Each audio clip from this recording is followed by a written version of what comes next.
welcome to Flights of Fancy Storytime. I'm Anne from the National Air and Space Museum, and I'm here to bring some of our museum stories to you at home. Does anyone ever ask what you want to be when you grow up? It's okay if you don't really know, or if you want to do more than one thing. I never thought when I was a little girl that I would work at a museum when I grew up. Today I'm thinking about the many people who do amazing jobs that didn't even exist when they were young children. Like Mary Golda Ross, who was born in 1908 in Oklahoma. She started as a science and math teacher. Later, she joined the Lockheed engineers known as Skunk Works and worked on experimental airplanes and the first rockets that went to space. She lived to be 100 years old. This painting of Mary Golda Ross was done by Cherokee artist America Meredith. I like the beautiful starry sky in the painting and how Mary seems both glamorous and serious. When she was a young girl, airplanes had only just been invented a few years before, and the idea of using a rocket to travel to space was only in people's imagination and in stories. When she grew up, she worked on the rocket designs and the mathematical equations that helped to get people to the moon. I wonder what new work and adventures might be possible in just a few years from now that don't even exist today. Here's a story about that. Once upon a time, there were three friends who were Millie, Ruth, and Lou. They attended the Memorial Day parade along with Mo and were so excited about it. They watched the military veterans march, the scout troops wave flags, and marching bands play and perform. There were big colorful floats and fire trucks decorated in red, white, and blue bunting for the event. One float carried older veterans who fought in the Vietnam War and even one Tuskegee Airman from World War II who waved to the crowd.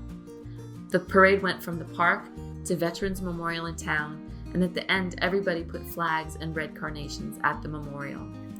At their tea party, the friends talked about the parade.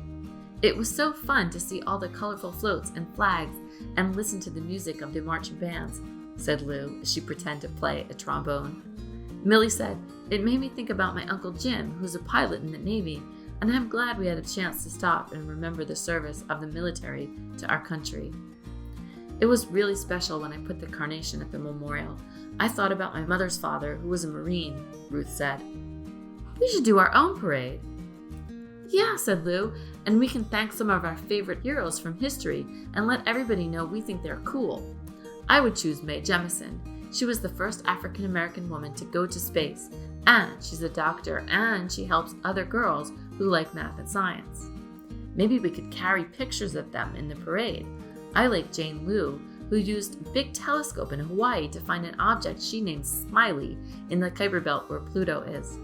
"It's so amazing that she found something no one else saw before," said Ruth. "I think we could print their pictures and make big signs to hold up," said Millie. "My Uncle Jim told me about Harriet Pickens and Frances Willis, who were friends that were waves in the Navy during World War II. They were some of the first women to work in the Navy. Let's meet back later and make our signs." So the friends went off to find pictures on their computers and print them out. They came back later with their pictures, some glue, tape, cardboard, and sticks to hold up the signs. They got to work making their signs and chatting. "These are neat, but I want to dress up for the parade, not just hold a sign," said Lou. "We should make costumes." Just then Mo came by to show them a rock he'd found. "It might be a Mars meteorite. It's very heavy. I'm going to be a Mars paleontologist when I grow up and study fossils from Mars." Said Millie. "That gives me an idea. We should dress up like what we want to do when we grow up. I'll be an interplanetary and aircraft engineer who designs planes to fly on other planets." Ruth said, "I don't think that job exists." Millie replied, "I'll be the first one." "Ooh," said Lou.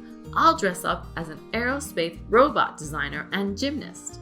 I'll design robots that can fly planes and spaceships." Ruth said, "I'll be an artist and paint pictures of life on other planets and a deep sea diver." The three friends agreed and started to put their costumes together. On the day of the parade, the three friends invited the whole neighborhood to come join them in their celebration. They each dressed in a costume to represent their future work and carried signs to honor their history heroes. Mo and Barkley joined in the fun. They marched down the sidewalk and chanted, "We can do anything. We can be anyone. Yes, we can. Yes, we can." It was a great parade. It's craft time. Today we're going to make self-portraits. For this activity, you need a piece of paper. We're going to use some magazines, and you're going to need scissors and glue, and you also could use your crayons. Now, a self-portrait is a picture that represents you, and it can be a picture of your face, but it also can just show some things about what you like. My friend Miss Diane, who does the illustrations for our story time, is a great artist, and she can really draw people's faces really well, but I'm not as good at that. So I thought it would be fun to do a collage of some of the things that I like. And I'm going to take this piece of paper and fill it up with all kinds of things that represent me and what I like.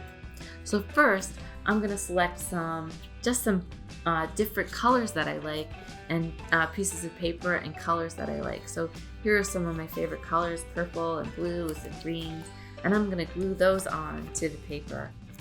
After I do that, I'm going to think about what are some different things other things that I like besides colors, and maybe find some pictures in the magazines that represent some of the things that I enjoy doing and seeing and thinking about.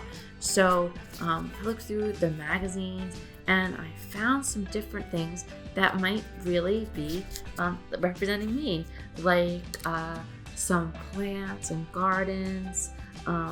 Here's a picture of the ocean that I might add to my paper. I don't know, there's some flowers and some food, vegetables, sorts of things that I like to see and do. So I'm going to add those to my picture too.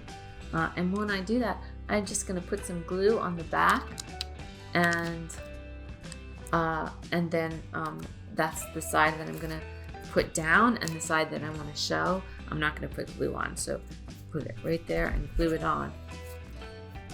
There's my portrait so far, and I'm going to add this picture of the ocean on there that I found. I love the ocean. I'm going to put that down over here. And I can just keep adding pictures until it looks the way I like it. I was thinking about also another thing, our letters. So like my name is Anne, and it starts with an A. And I looked through the magazine and found an A. Can you see the A in the picture? It's right there in the middle. So I'm going to cut that A out and add that to my picture too. And keep going until you fill up your paper with all sorts of things that represent you. There you go. I'm really getting going here. I did one earlier, and here's my other portrait of me. So try it out. You can really fill it up and make a great picture of you. And if you'd like to share your portraits with us, you can use the hashtag on social media of Air and Space at Home, and we'd love to see your portraits of you. Thanks for joining us. Bye-bye.